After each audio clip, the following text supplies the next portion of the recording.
এনভিটিভির খবরের জের হাইকোর্টের নির্দেশে স্থগিত পশ্চিমবঙ্গ কনস্টেবল পদের চাকরির নিয়োগ প্রক্রিয়া। হিজাব পরার জন্য চলতি বছরের পশ্চিমবঙ্গ পুলিশ রিক্রুটমেন্ট বোর্ডের পরীক্ষায় বসতে পারেনি কয়েকজন মহিলা আবেদনকারী। এই নিয়োগ প্রক্রিয়াকে চ্যালেঞ্জ করে হাইকোর্টে মামলা করেন কয়েকজন আবেদনকারী। সেই খবর আমরা প্রথম থেকেই সম্প্রচার করে আসছি। এনভিটিভির মাধ্যমে এই খবর জাতীয় স্তরে ছড়িয়ে পড়ে, শোরগোল পড়ে যায় দেশ জুড়ে। অবশেষে সোমবার সেই মামলার প্রেক্ষিতে বিচারপতি অরিন্দম মুখোপাধ্যায় অন্তর্বর্তী নির্দেশ জারি করে জানিয়েছেন, কলকাতা হাইকোর্টে বিচারাধীন যে মামলা রয়েছে সেই মামলার ভবিষ্যতের উপর কনস্টেবল পদের ভবিষ্যৎ নির্ভর করবে। হাইকোর্টের এই রায় সঠিক বলে মনে করছে বুদ্ধিজীবী মহল। হাইকোর্টকে অভিনন্দন জানাই অভূতপূর্ব সিদ্ধান্ত নেওয়ার জন্য হিজাব কাণ্ডে। গতকাল উচ্চ আদালত সাধুবাদ জানাই, তারা জানিয়েছে যে ওই মেয়েগুলির ভবিষ্যৎ কী হবে আগে রিক্রুটমেন্ট বোর্ডকে পরিষ্কার করতে হবে, জবাব দিতে হবে যে কোন নীতিতে কোন নিয়মে তারা এই ধরনের অদ্ভুত সিদ্ধান্ত নিল।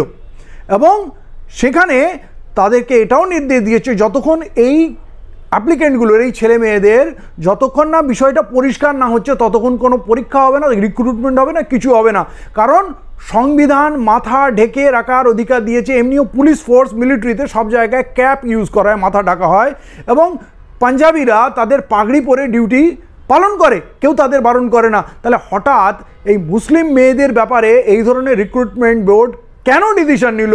কোথাও এর পিছনে আরএসএসের ভূমিকা কাজ করছে না তো? তাই আজকে এই অভূতপূর্ব সিদ্ধান্তকে সাধুবাদ জানাই এবং আদালতকে অভিনন্দন জানাই। কনস্টেবল পদে আবেদনের জন্য পশ্চিমবঙ্গ পুলিশ রিক্রুটমেন্ট বোর্ড বিজ্ঞপ্তি জারি করে চলতি বছরের জানুয়ারি ফেব্রুয়ারি মাসে। সময় মতো আবেদন করেন প্রায় 8 লক্ষ চাকরি প্রার্থী।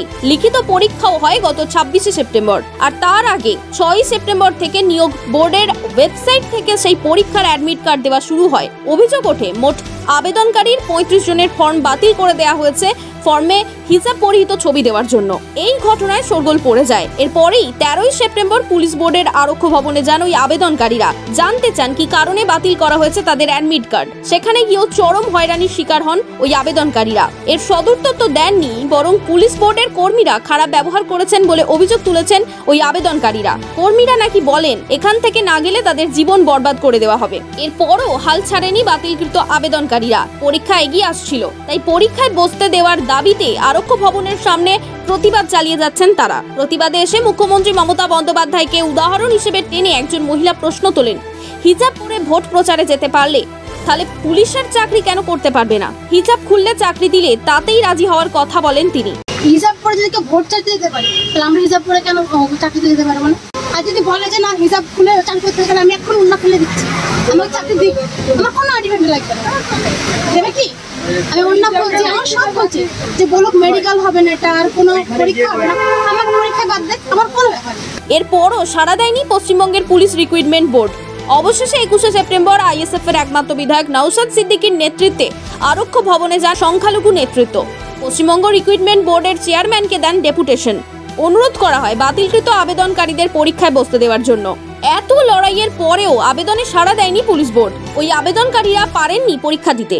বিভিন্ন মহল থেকে অনুরোধ করা হলেও সব লড়াই ব্যর্থ হয়ে যায়। গত 26 সেপ্টেম্বর পরীক্ষা হয় তাদের ছাড়াই। এখনো বেরোয়নি সেই পরীক্ষার ফল বেরোনোর মুখেই বাদ সাজে হাইকোর্টের নির্দেশ। কারণ পরীক্ষার সময় নিয়োগ প্রক্রিয়াকে চ্যালেঞ্জ জানিয়ে কলকাতা হাইকোর্টে 5 বাতিলকৃত পরীক্ষার্থী মামলা করেন। আর সেই সোমবার মামলার প্রেক্ষিতে নিয়োগ প্রক্রিয়া স্থগিত করে দিল কলকাতা হাইকোর্ট। সেই মামলা হাইকোর্টের নির্দেশের পর মামলাকারীদের পক্ষের আইনজীবী শামীম ফিরদৌস কি বললেন শুনে নেব। West Bengal police recruitment board তারা বিজ্ঞপ্তি দেয় এবং তারা বলে যে তারা কনস্টেবল এবং লেডি কনস্টেবল পদে কিছু প্রার্থীকে তারা নিয়োগ করতে চায়। সেখানে তারা স্পেসিফিক প্রভিশন রেখেছিল যে হেড কাভার দেওয়া কোনো ফটোগ্রাফ সেখানে অ্যাপিক্স করা যাবে না। এই যে মুসলিম মহিলারা যারা আবেদনকারী ছিল এই পরীক্ষার জন্য, তারা হেড কাভার দেওয়া ফটোগ্রাফ অ্যাফিক্স করে। এখন আমরা এই যে হেড কাভার দেওয়া কোনো ফটোগ্রাফ অ্যাফিক্স করা যাবে না, তার সাংবিধানিক বৈধতাকে চ্যালেঞ্জ করে আদালতে মামলা দায়ের। তার কারণ আমাদের সংবিধান আমাদের এই স্বীকৃতি দিয়েছে, এই অধিকার দিয়েছে যে আমরা স্বাধীনভাবে ধর্মাচরণ করতে পারি। একজন শিখ স্বাধীনভাবে ধর্মাচরণের জন্য তিনি পাগড়ি পরতে পারেন এবং সেই শিখের যদি শারীরিক সক্ষমতা থেকে থাকে এবং পুলিশ নির্বাচনের জন্য যা যা প্রয়োজন সেই সমস্ত দক্ষতাবান যদি তার থেকে থাকে তাহলে তিনি পুলিশ নির্বাচিত হতে পারেন। সমভাবে একজন মুসলিম মহিলাও যিনি শুধুমাত্র মাথায় হেড কাভার করেছেন, কিন্তু তার মুখাবয়ব সম্পূর্ণভাবে বোঝা যাচ্ছে, সেই মানুষটিকে আইডেন্টিফাই করা যাচ্ছে। এতদ সত্ত্বেও শুধুমাত্র হেড কাভার করেছেন বলে একজন মুসলিম মহিলাকে নিয়োগ প্রক্রিয়া থেকে বাদ দেবেন, এটা অনুচিত। সংবিধান এর স্বীকৃতি প্রদান করে না। দুর্ভাগ্য হলো ওয়েস্টবেঙ্গল পুলিশ রিক্রুটমেন্ট বোর্ড এইরকম একটি প্রভিশন রেখে এক শ্রেণীর মানুষকে এই নির্বাচন প্রক্রিয়া থেকে এক্সক্লুড করতে চাইছেন। এক্সক্লুশনটা হচ্ছে আরবিটারি, করতে পারেন না। মাথায় পাগড়ি দেওয়ার জন্য শিখদের শুধুমাত্র মাথায় পাগড়ি দেওয়ার জন্য তারা পুলিশ নির্বাচিত হতে পারবে না। একজন মুসলিম মহিলা শুধু মাথায় ওড়না দেওয়ার জন্য তিনি পুলিশ রিক্রুটমেন্ট বোর্ডের যে নোটিফিকেশান সেই মোতাবেক যে পরীক্ষা হবে সেখানে অংশগ্রহণ করতে পারবেন না। সংবিধান এর স্বীকৃতি প্রদান করে না। দুর্ভাগ্য হলো এই রাজ্যের সরকার মুসলিমদের ক্ষমতায়নের কথা বলে, মুসলিম মহিলাদের ক্ষমতায়নের কথা বলে, কিন্তু সেই মুসলিম মহিলারা যখন ক্ষমতায়িত হতে চায়, তারা যখন লেডি কনস্টেবল পদে তারা নিয়োগ পেতে চায়, তখন তাদের মাথায় ওড়না আছে বলে তাদের এই নিয়োগ প্রক্রিয়া থেকে বের করে দেওয়া হয়। দুর্ভাগ্য, তাদের ক্ষমতায়নের কথা বলা হয়। এই মিথ্যা প্রতিশ্রুতি দিয়ে শুধুমাত্র একটি অংশকে খুশি করার জন্য এই ধরনের প্রভিশন রেখে দিয়ে একটা সমাজের একটা বৃহৎ অংশকে এই নিয়োগ প্রক্রিয়া থেকে দূরে রাখার যে প্রচেষ্টা, এর কোনো সাংবিধানিক বৈধতা নেই। দুর্ভাগ্য হলো যে সেটা বারবার করা হচ্ছে এবং পুলিশ রিক্রুটমেন্ট বোর্ডের যে নোটিফিকেশন সেটা ক্লিয়ার করে দিয়েছে। এখানে যারা পিটিশনার তারা যে ছবি অ্যাফিক্স করেছে, যে ছবিটা পেস্ট করেছে সেখানে অনলাইন অ্যাপ্লিকেশনে, সেখানে স্পষ্টত তাদের প্রতিটি আইডেন্টিফিকেশন বোঝা যাচ্ছে, তাদের মুখাবয়ব বোঝা যাচ্ছে, তাদের মুখের মধ্যে কোনো আচ্ছাদন নেই, তাদের মুখে কোনো পর্দা নেই, শুধুমাত্র মাথায় পর্দা আছে। সেখানে বলা আছে যে হেড কাভার করা যাবে না। আচ্ছা ভাবুন তো, যে হেড কাভার করলে এই পুলিশ নির্বাচন হওয়ার জন্য কোন সক্ষমতাটা কমে যায়? পুলিশও তো স্বাভাবিকভাবেই মাথায় টুপি পড়ে ডিউটিরত অবস্থায়, তাহলে কি সেই পুলিশের দক্ষতা কমে যায় নাকি? একজন শিখ মাথায় পাগড়ি পরলে তার শারীরিক সক্ষমতা কমে যায় না, তার বুদ্ধিলোপ হয়? এই ধরনের অযৌক্তিক প্রভিশন রেখে সমাজের বৃহৎ অংশের মানুষকে এই নিয়োগ প্রক্রিয়া থেকে দূরে রাখার যে প্রচেষ্টা, এটা সঠিক নয়, সংবিধানের স্বীকৃতি প্রদান করে না।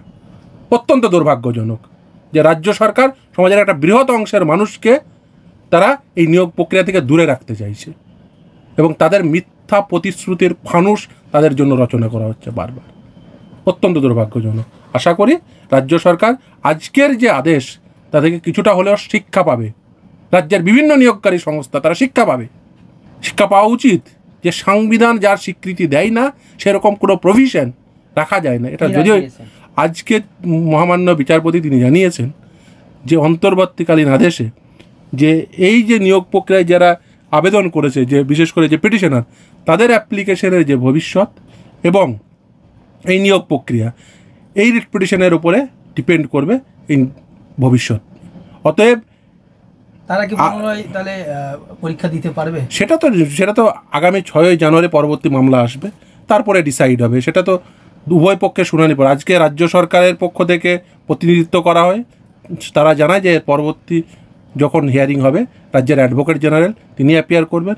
আশা করি রাজ্য সরকার তার স্ট্যান্ড আরও ক্লিয়ার করবেন। আজকেই ক্লিয়ার করেছেন যে ওখানে আমরা স্পষ্টত বলে দিয়েছি হেড কাভার দেওয়া কোনো ছবি সেখানে অ্যাফিক্স করা যাবে না, সেখানে পেস্ট করা যাবে না। আমার প্রশ্ন সেখানেই, তারা এরকম একটি প্রভিশন রাখছে, তারা আদালতে এসে বলছে যে আমরা এই রকম কোনো ব্যক্তিকে নিয়োগ করতে চাই না, তাহলে কি পশ্চিমবঙ্গ পুলিশে এরকম কোনো ব্যক্তি নিয়োগ পাবে না? শিখরা কি নিয়োগ পাবে না পশ্চিমবঙ্গ পুলিশে? মাথায় ওড়না দেওয়া কোনো মুসলিম মহিলা যাদের ধর্মচারণ করতে, যাদের ধর্মীয় পথ বলে যে তাদের মাথায় ওড়না দিতে হবে, তারা কি কখনোই পুলিশ হিসেবে নির্বাচিত হতে পারবে না? শিখেরা কখনো পুলিশ হিসেবে পশ্চিমবঙ্গে নির্বাচিত হতে পারবে না এরকম একটা প্রভিশন থাকার জন্য। অত্যন্ত দুর্ভাগ্যজনক। 26শে সেপ্টেম্বর পরীক্ষা দিতে না পারলেও হাইকোর্টের এই নির্দেশে খুশি বাতিলকৃত আবেদনকারীরা।